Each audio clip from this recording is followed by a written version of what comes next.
Весело и познавательно в Крымско-Татарском музее культурно-исторического наследия отметили Международный день детской книги.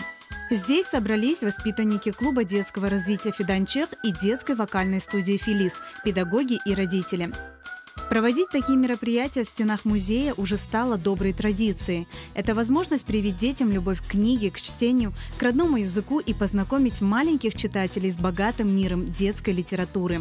Чтение – это особый ритуал, который осуществляется в семье, поэтому мы для родителей в рамках этого мероприятия подготовили памятки рекомендательного характера, какие книги выбирать, потому что для каждого возраста предназначена своя особая литература. Жанр такой своеобразной детской литературы – это и словари, энциклопедии. Вот на выставке у нас все это представлено. Это и произведения устного народного творчества, это и авторские книги, это и учебная литература, и познавательная. Особый гость мероприятия – детская писательница Эльмаз Бахшиш.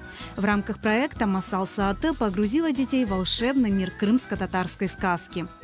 Кеткен Багдадқа ишлерін япқан соң, базарда түлперден түлпер бір құш шыққалы, бүлбүл шыққалы. Үйіне қайтып келе. Үйіне қайтып келген соң оны о қадар sevген де алтын қафеске қойған. Алтын қафеске қойған. Бүлбүл напсын, жаны сықылар, кедерлі түркічіклер ерлай.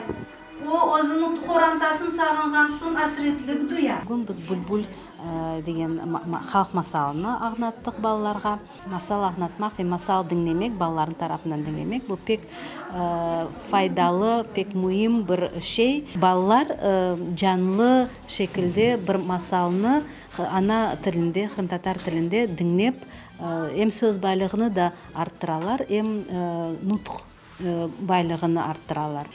Фиданчех талебелерінен біз дерслерде фольклорны öğrenіп, чешет масаларны да оқимыз. Балаларға китап севгісіні ашлатамыз ве бүгін кетет бірде оларны масал дүниясына далдырдық, китаптың емиетінің көстердік. Балачықлар бұл біздің кележегіміз, еминімке оқымыш олып, біздің милетімізні, ватанымызны yüksek дәрежеге кетірерлер. Пек бегендім dinlemege masalını Elmas Бахшиш пек мерақлы масаларını яза, ширлерін пек яқшы яза. Масалını dinlеп біз yaşamaға, достышмаға öğrenеміз. Elmas Hoca'nın masallarını eşittik ve seyahat ettik. Ve en asası pek çok meraklı ve bilgili şeylerini eşittik.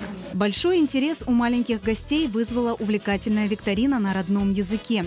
Дети активно отвечали на вопросы, читали стихи, а атмосферу настоящего праздника своим выступлением подарил детский музыкальный коллектив «Филис». Каждый участник получил подарки и яркие эмоции. Böyle tedbirler ve bayramlar çokça geçirsinler ve bizim viktorinamızda olğan gibi ata sözünün айтмаға istedim. Adamın en yakın dost bu kitaptır.